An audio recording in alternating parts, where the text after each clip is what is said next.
ये एक ऐसी फिल्म है जिसे पूरी तरह से याद किया जाना चाहिए। इसकी व्याख्या की गुंजाइश असीमित है। इसका नाम भी कई होशियार लोगों की पहली प्रतिक्रिया बन गया है जब वे शेन यी शब्द देखते हैं। यह है जांग वेन द्वारा 12 साल पहले बनाई गई जादुई यथार्थवाद की महान कृति रंग जी डैन फेई।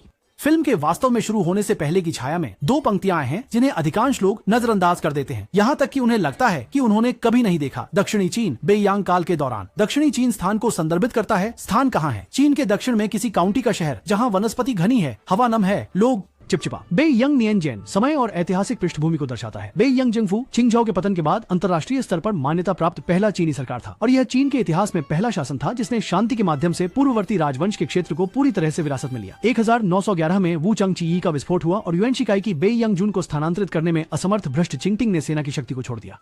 युआन शिखाई की ताकत पर निर्भर रहकर अपनी स्थिति बनाए रखना चाहते थे, लेकिन उन्होंने नहीं सोचा था कि युआन शिखाई अचानक पलट जाएंगे और सफलतापूर्वक किंग सम्राट को पद छोड़ने के लिए मजबूर कर देंगे और खुद को बदलकर चीन गणराज्य के अस्थायी राष्ट्रपति बन जाएंगे। 1913 के अक्टूबर महीने की 6 तारीख को युआन शिखाई ने एक कदम और आगे बढ़कर अस्थायी राष्ट्रपति के अस्थायी शब्द को हटा दिया और एक स्थायी राष्ट्रपति बन गए। इस प्रकार उत्तरी यांग सरकार आधिकारिक रूप से स्थापित हुई।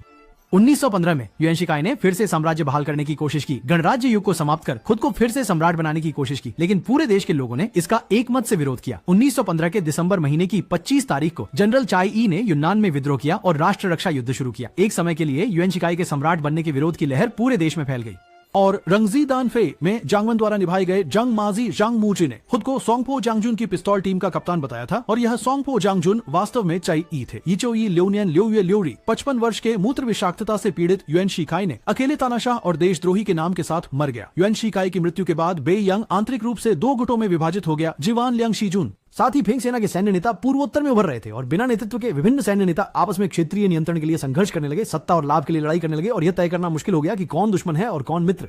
अत्यंत कम दक्षता वाले समाज प्रबंधन के तहत विभिन्न ऐतिहासिक अभूतपूर्व विचित्रताएं लगातार उभरती रहीं। समाज अस्थिर था, अवसरवादी भ्रष्ट अधिकारी हावी थे, डाकुओं की घटनाएं बार बार होती थीं, कई लोग पहाड़ों पर कब्जा कर राजा बन बैठे थे और कोई भी बुराई नहीं छोड़ी। और रंगजी दान फेई की कहानी ठीक ऐसे ही एक सामंती साम्राज्य के पतन के समय में घटित होती है जब विभिन्न शक्तियां टकरा रही थीं, सैन्य नेता क्षेत्रीय नियंत्रण कर रहे थे और लोगों में नए विचारों का अंकुरण हो रहा था।